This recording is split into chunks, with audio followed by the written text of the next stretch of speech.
Assalamualaikum warahmatullahi wabarakatuh.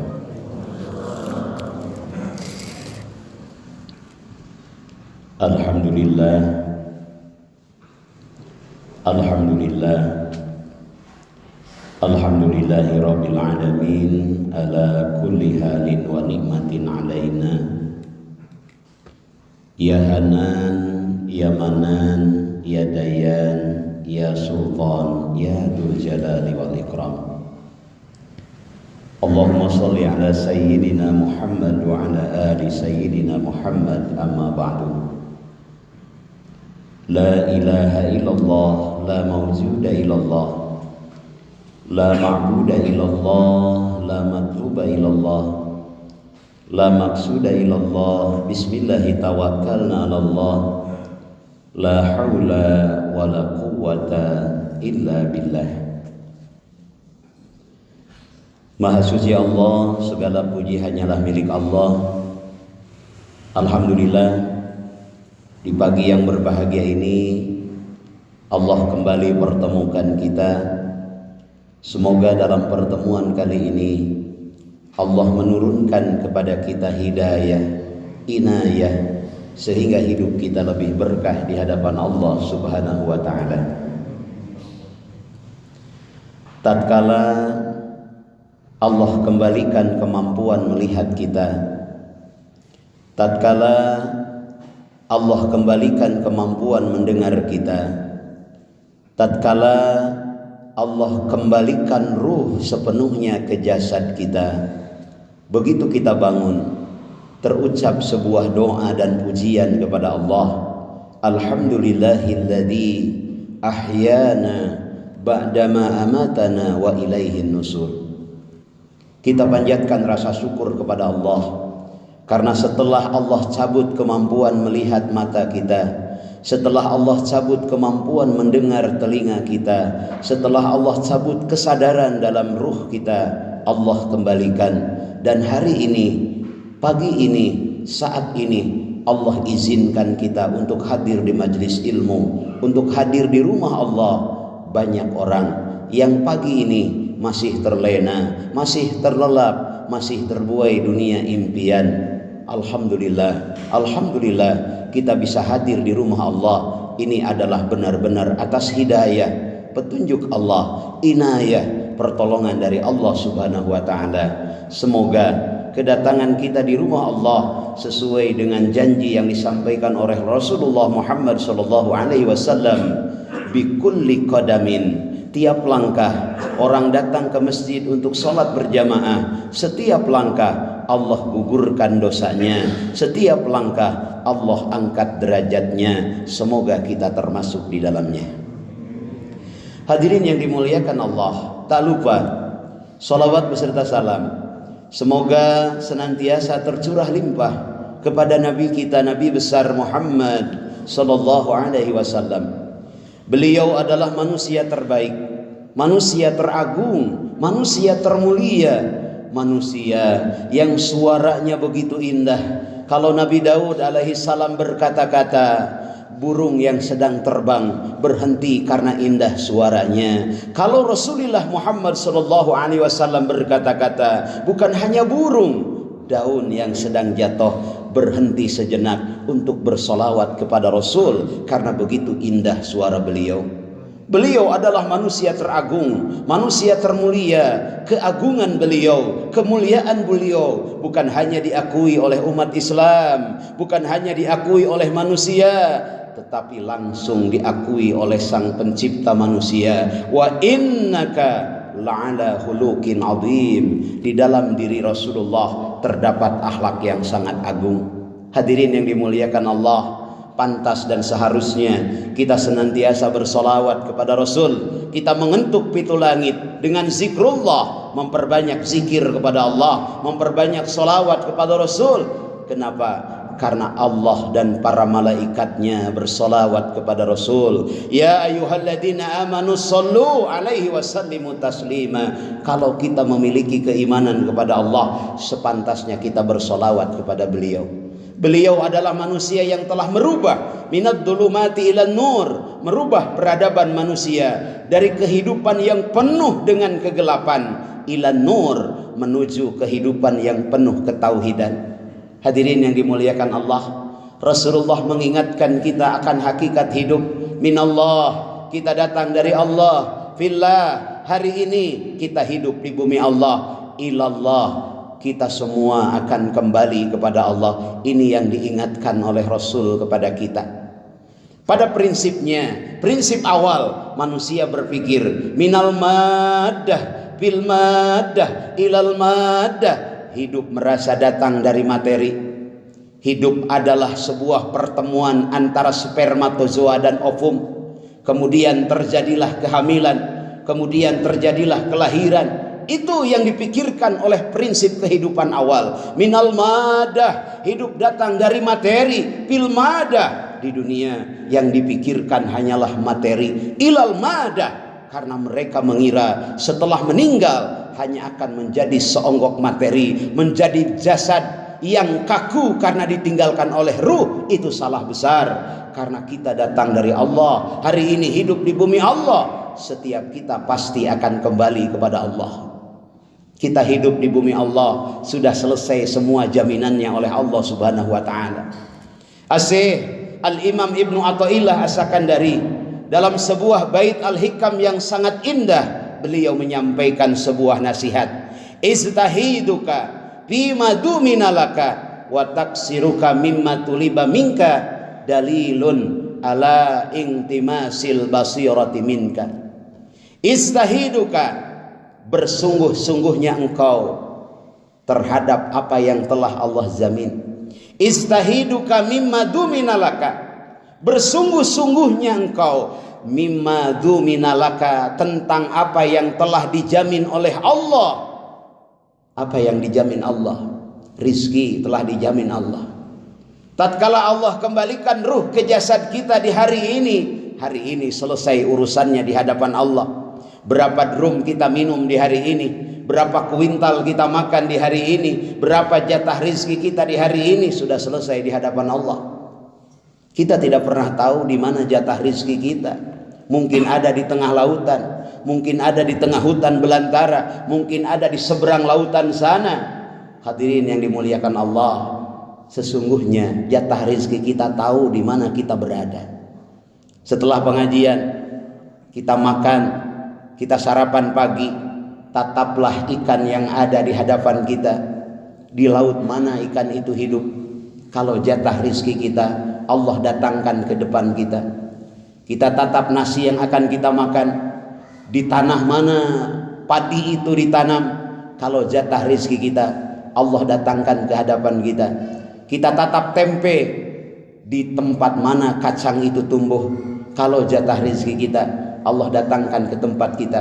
Yakin yang namanya rizki telah dijamin oleh Allah. Surah Hud ayat ke-6. Wa ma min dabatin fil ardi illa 'alallahi rizquha. Tidak ada satupun yang hidup di muka bumi ini kecuali sudah selesai jatah rizkinya di hadapan Allah. Al-Ankabut ayat 60. Wa ka'ayyin min dabatin la tahmilu rizqaha Allahu yarzuquha wa iyyakum. Banyak makhluk Allah yang tidak bisa menghidupi dirinya sendiri, tapi Allah memberikan rizki kepada hamba Allah tersebut. Hadirin yang dimuliakan Allah, iztahiduka, bersungguh-sungguhnya kita terhadap apa yang telah Allah jamin. Apa yang Allah jamin? Rizki setiap kita sudah selesai. Maka yang namanya rizki bukan kita cari, tapi kita jemput. Habis-habisan kita bekerja, kita berpeluh keringat, peras keringat banting tulang, seluruh energi kita curahkan. Kalau bukan jatah rizki kita, tidak akan kita miliki. Bergabung jin dan manusia untuk mendapatkan sesuatu yang Allah tahan, tidak ada yang mampu mendatangkannya. Bergabung jin dan manusia untuk menahan apa yang Allah akan beri kepada kita, tidak akan ada yang mampu menahannya. Hadirin yang dimuliakan Allah Subhanahu wa taala, rizki telah dijamin oleh Allah Subhanahu wa taala. Karena telah dijamin, maka tidak boleh kita menjemput jatah rizki dengan berbohong, dengan pamer, dengan menyakiti orang lain, dengan memakap, dengan menjanjikan hal-hal yang tidak jelas. kita jemput jatah rezeki kita, diawali dengan ucapan ketawakalan kita kepada Allah. Bismillahi tawakkaltu 'ala Allah, la haula wala quwwata illa billah. Itu langkah kita tatkala keluar dari rumah. Jaminan dari Allah 3. Yang pertama, kalau kita baca doa itu tatkala kita keluar dari rumah, hudita, dari mulai keluar rumah sampai kembali ke rumah, Allah akan membimbing kita dengan hidayahnya. Allah karim. Kita tahu Bapak Ibu yang dirahmati Allah, hari ini kehidupan sepertinya lebih berat. Kenapa? Karena banyak orang yang lebih melihat kepada apa yang Allah beri kepada orang lain, bukan apa yang Allah beri kepada kita. Ketahuilah, kalau hari ini kita sakit, di sana ada orang yang sakitnya lebih dari kita. Ketahuilah, kalau hari ini berkurang harta kita, di sana ada orang yang hartanya lebih kurang dari kita. Yang membuat kita merasa berat, yang membuat kita merasa lelah, karena kita tidak pandai bersyukur kepada Allah Subhanahu wa taala. Dalam kondisi seperti itu, banyak orang yang menghalalkan berbagai macam cara. Mereka menipu, mereka mempergunakan akal busuk untuk mendapatkan sesuatu. Bagi orang yang keluar rumah berdoa dengan doa yang tadi, Bismillahi tawakkaltu 'ala Allah, la haula wala quwwata illa billah. Apa jaminan Allah? Yang pertama, hudita, dari mulai keluar rumah sampai kembali ke rumah, Allah akan membimbing kita dengan hidayah Allah. Tidak ada orang yang bisa membohongi kita, tidak ada orang yang bisa menipu kita. Kenapa? Karena zat yang la ta'khuduhu sinnatu wala naum, tak pernah lalai sedetik pun, tak pernah lupa sesaat pun. Insya Allah zat itu akan menjaga kita, yaitu Allah Subhanahu wa ta'ala. Yang kedua, wakupita, dari mulai kita keluar dari rumah sampai kembali ke rumah, Allah akan menutupi, Allah akan memenuhi setiap hajat-hajat kita. Kita keluar dari rumah tujuannya untuk menjemput jatah rizki, Allah penuhi hajat kita dalam masalah rizki.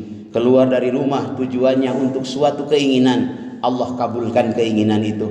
Yang terakhir, ini yang terpenting, wawukita, dari mulai kita keluar dari rumah sampai kembali ke rumah, Allah yang akan menjaga kita. Hadirin yang dimuliakan Allah, likulli dinikmatin masyhudun. Setiap kita mendapatkan kenikmatan, tidak setiap orang senang.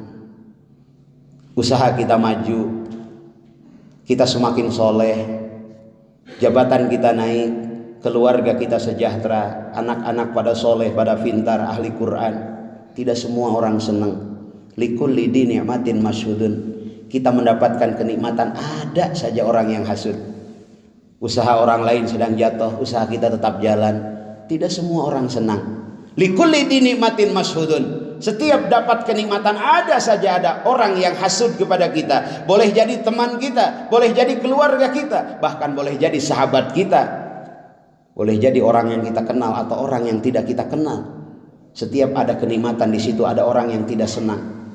Bagaimana cara kita berlindungnya? Maka tidak ada tempat berlindung kecuali kita hanya berlindung kepada Allah. Ada orang yang hasud, yang tidak senang kepada kita secara zahir. Mereka melontarkan sebuah pukulan kepada kita, kita bisa menakisnya. Melemparkan sebuah benda kepada kita, kita bisa menghindarinya. Tapi tatkala orang yang hasud kepada kita, mereka hasud dengan menggunakan sihir, ini yang berat. Karena sihir tidak nampak, dan kita yakini sihir itu ada. Dulu Rasulullah pernah disihir oleh Lubeb bin Asom sehingga beliau sakit.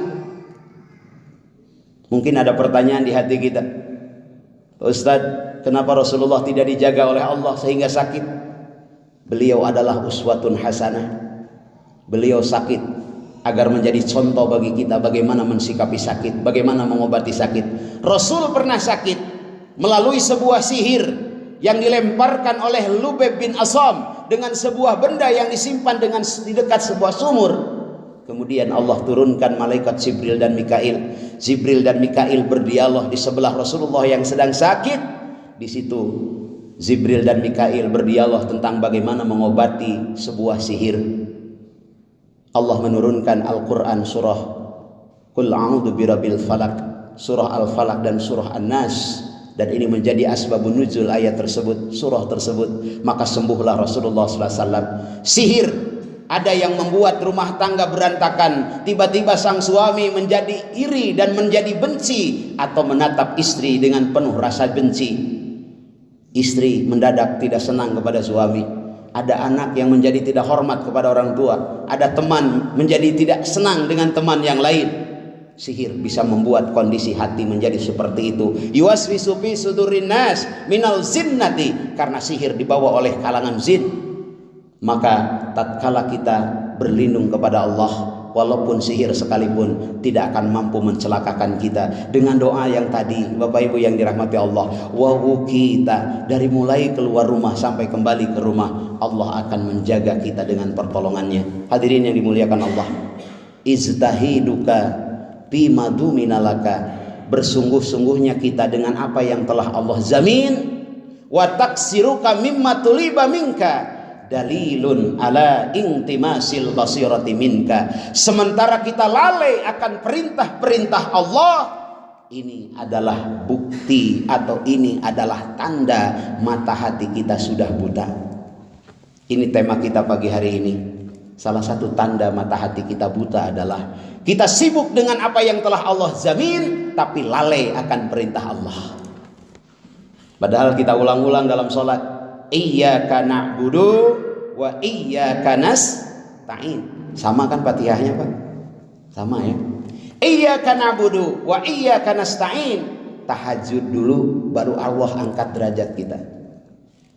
Duha dulu baru Allah luaskan dan berkahkan rezeki kita. Sodakoh dulu baru Allah percepat rezeki kita. 4 jaminan dari sodakoh. Istanzilu rizqa bis sodakoh. Yang pertama, Allah percepat jatah rezeki kita. Yang kedua, as-sodaqatu kafaratul uyub. Allah tutup aib-aib kita. Orang masih menghargai kita, menghormati kita, menyebut Kang Haji, menyebut Akang, menyebut Bu Hajah. Kenapa? Bukan karena kemuliaan kita, tapi karena Allah tutup aib-aib kita. Kalau ingin ditutup aib, as-sadaqatu kafaratul uyub, sedekah. Allah tutup aib-aib kita. Yang pertama tadi, istazilu rizqa bis sedekah, percepat datangnya rezeki dengan sedekah. Ada 10 orang kita santuni, jatah 10 orang itu Allah titipkan kepada kita. Ada anak yatim, ada duafa, ada fakir miskin, ada rumah Allah, ada fisabilillah. Kita keluarkan jatah rizki kita melalui itu, maka jatah rizki kita akan bertambah. Karena di dalam jatah rizki kita terdapat jatah rizki anak yatim, terdapat jatah rizki para santri, terdapat jatah rizki rumah Allah, terdapat jatah rizki fisabilillah. Kalau kita turut serta berjuang di situ, istajilu rizqa bi sedekah. Jadi dengan sedekah itu akan Allah pertambah jatah rezeki kita. Yang ketiga, as-shadaqatu kafaratud dzunub. Allah akan tutup dosa-dosa kita dengan sedekah. Bapak Ibu, benar selamanya kita bukan malaikat. Salah selamanya kita bukan setan. Al-insan, kita manusia. Al-insan mahalul khata' wa nisyan. Manusia adalah tempat kesalahan dan kealpaan. Urang mah jelma jejel kuhama. Aya we kesalahan teh. Tidak dengan orang lain, dengan diri. Tidak dengan diri, dengan keluarga. Tidak dengan keluarga. Ada orang yang berdosa kepada Allah. Apa yang berdosa kepada Allah? Yang pertama, tidak ridho akan ketetapan Allah. Yang kedua, tidak syukur akan nikmat Allah. Wa man lam yashkur ala ni'mai. Siapa orang yang tidak syukur kepada nikmat-nikmat Allah, ini orang yang tidak ridho, yang berbuat salah kepada Allah. Wa man lam yashkur ala ni'mai, tidak mau bersyukur akan nikmat-nikmat Allah. Wa man lam yasbir ala qada'i ala bala'i, maaf, orang yang tidak sabar akan ujian dari Allah. Wa man lam yarda ala qada'i, orang yang tidak ridho akan ketetapan Allah. Dosa kepada Allah 3. Yang pertama tidak syukur, yang kedua tidak sabar, yang ketiga tidak ridho akan ketetapan Allah. Allah murka. Falyatlub robban siwaya bainas sama'i wal ardh. Cari Tuhan selainku antara langit dan bumi. Maka alasan apa yang membuat kita tidak syukur kepada Allah? Tengok tubuh kita, wa fi anfusikum afala tubsirun, yang ada dalam diri kita, mari kita lihat mata kita. Allah amanahkan mata dengan penglihatannya. Alhamdulillah. Lihat di sana ada orang yang tidak mampu melihat, Pak. Allah amanahkan kepada kita telinga dengan pendengarannya. Alhamdulillah. Lihat di sana ada orang yang tidak mampu mendengar atau berkurang kemampuan mendengarnya. Dia beli alat jutaan rupiah. Kemana-mana alat itu dibawa agar jelas pendengaran. Allah amanahkan kepada kita tubuh dengan sempurna. Ada tangan, ada kaki. Alhamdulillah. Ada orang yang tidak punya kaki, Pak. Ada orang yang tidak punya tangan. Ada orang yang punya kaki tapi tidak berfungsi. Tapi semua itu tidak menjadi alasan untuk tidak bersyukur kepada Allah. Ada satu kisah yang menarik. Tatkala Rasulullah Muhammad SAW sudah meninggalkan para sahabat, Madinah berduka, para sahabat pun sedih. Matahari seolah-olah hari itu tidak mau atau enggan untuk terbit. Angin pun tidak mau untuk menghembus. Pohon pun seakan-akan tidak ingin untuk bergoyang di hari itu. Betapa sedihnya ditinggalkan oleh manusia termulia, manusia teragung. Walaupun hakikatnya Rasulullah tidak meninggal, beliau adalah pindah alam. Hari ini kalau kita mengucapkan salam di hadapan makbarah Rasulullah, Allah izinkan Rasulullah untuk menjawab salam kita. Maka kalau di Madinah solawatnya adalah Assalamu alayka ayyuhan nabiyyu wa rahmatullahi. Karena Rasulullah diizinkan menjawab salam kita. Beliau tidak meninggal seperti manusia biasa. Beliau pindah ke alam kenabian. Apa yang terjadi tatkala Rasulullah telah kembali kepada Allah? Secara jasad beliau meninggal, secara ruh tetap hidup. Para sahabat gelisah dan resah. Para sahabat menyusuri perbatasan-perbatasan kota Madinah. Sampailah para sahabat di sebuah padang pasir yang luas. Di situ ada sebuah gubuk yang reot. Didekati oleh para sahabat. Begitu mendekat ke gubuk itu, ada sebuah suara yang sangat indah yang sedang berdoa kepada Allah Subhanahu wa taala. Apa doa yang dipanjatkan dari dalam gubuk tadi? Doanya sangat indah. Ya Allah, istiqomahkan hati saya untuk tetap mensyukuri apa yang Engkau berikan kepadaku, tapi tak Engkau berikan kepada orang lain. Indah sekali, Pak.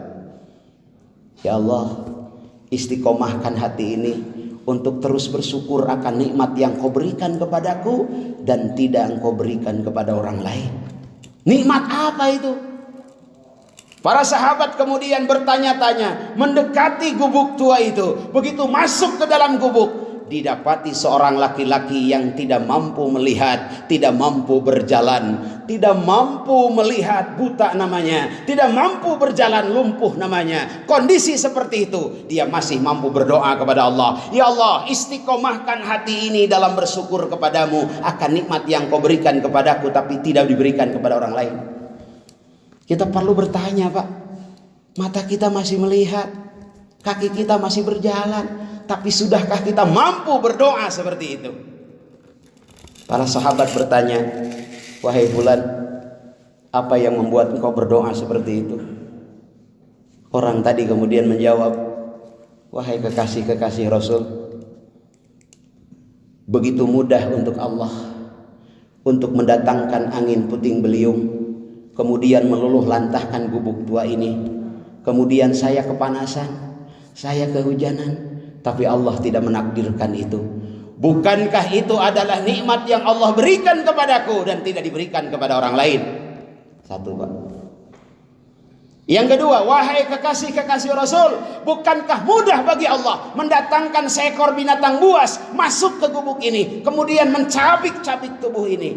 Aku tidak akan bisa pergi karena kakiku lumpuh, kakiku tidak ada. Tapi Allah tidak menakdirkan itu. Bukankah itu adalah nikmat yang Allah berikan kepadaku dan tak pernah Allah berikan kepada orang lain? Apa artinya? Lihat apa yang Allah beri kepada kita, bukan hanya melihat apa yang Allah beri kepada orang lain. Itu yang akan menumbuhkan rasa syukur kita kepada Allah. Siapakah laki-laki itu? Beliau adalah Abu Kilabah, seorang perawi hadis yang banyak meriwayatkan hadis dari Ibnu Abbas radhiyallahu anhuma. Begitu beliau pandai bersyukur kepada Allah walaupun dalam kondisi tidak mampu melihat dan tidak mampu berjalan. Hadirin yang dimuliakan Allah, istahiduka fi maduminalaka. Kita bersungguh-sungguh untuk menjemput jatah rezeki yang telah dijamin Allah harus diimbangi dengan bersungguh-sungguhnya kita beribadah kepada Allah. Di sepertiga malam yuk kita sama-sama tingkatkan kualitas tahajud kita. Saat itu adalah saat tertepat untuk mengetuk pintu langit, memohon kepada Allah, bersandar kepada tubuh. Banyak yang tubuhnya lebih hebat dan kuat dari kita. Bersandar kepada otak. Banyak orang yang otaknya lebih pintar dari kita. Bersandar kepada modal dan relasi. Banyak orang yang modal dan relasinya lebih dari kita. Bersandar kepada ketampanan dan kemolekan tubuh. Lagi muda mungkin cantik menawan. Alisnya bagaikan semut beriring, dagunya bak lembah bergantung, kulitnya halus bagaikan sutra, usia 17 tahun. Balikan 17 dari 70 hiji. Seri jeung cerik sarua. 17 tahun mah geulis, Pak. 70 hiji tahun mah seri jeung cerik teh hese ngabedakeunana. Allah karim. Kalau kita bangga dengan fisik, wa nunakkishu min khalqihim, surah Yasin. Allah mengurangi bentuk kejadian kita. Dulu rambut kita hitam ikal berderai, hari ini sudah tumbuh uban di kepala kita. Dulu tubuh kita kekar. Teringat saya 5 tahun mengisi jihad di sini, tak pernah henti setiap hari Ahad. Saya ketemu dengan bapak-bapak masih kelihatan kekar dan muda mempesona. Hari ini ada yang sudah kehilangan kekekarannya. Hari ini ada yang sudah kehilangan kemolekan tubuhnya. Usia terus berjalan, hidup terus berlanjut. Yudabbirul amra minas sama. Allah yang mengatur kehidupan dari langit. Kita bangga dengan fisik, kita bangga dengan harta, kita bangga dengan jabatan. Banyak orang yang lebih hebat dari kita dalam hal tadi. Melalui tahajud kita kentuk pintu langit. Kita bersandar kepada yang punya tubuh, bersandar kepada yang punya harta, bersandar kepada yang punya modal, bersandar hanya kepada Allah. Tong nyarande kana dunia, tapi urang kedah nyarande ka Allah nu boga dunia. Tong naleukeum kana harta, tapi urang kedah naleukeum ka Allah nu boga harta. Bersungguh-sungguh terhadap apa yang telah Allah jamin, lalai terhadap ibadah, berarti mata hati kita sudah buta. Agar selamat dari mata hati yang buta, seimbanglah. Kalau kita bersungguh-sungguh dalam menjemput jatah rezeki, harus lebih bersungguh-sungguh lagi dalam menjemput ridho yang mengamanahkan rezeki, yaitu Allah Subhanahu wa Ta'ala. Hadirin yang dimuliakan Allah, jatah waktunya 5:30 tapi lewat sedikit, mohon maaf. Yang benarnya datang dari Allah, yang salahnya kealpaan saya sendiri. Mohon maaf atas segala kekurangan. Wallahul muwafiq ila aqwamit thoriq. Hudma shaba wa da'ma qadar. Wassalamualaikum warahmatullahi wabarakatuh.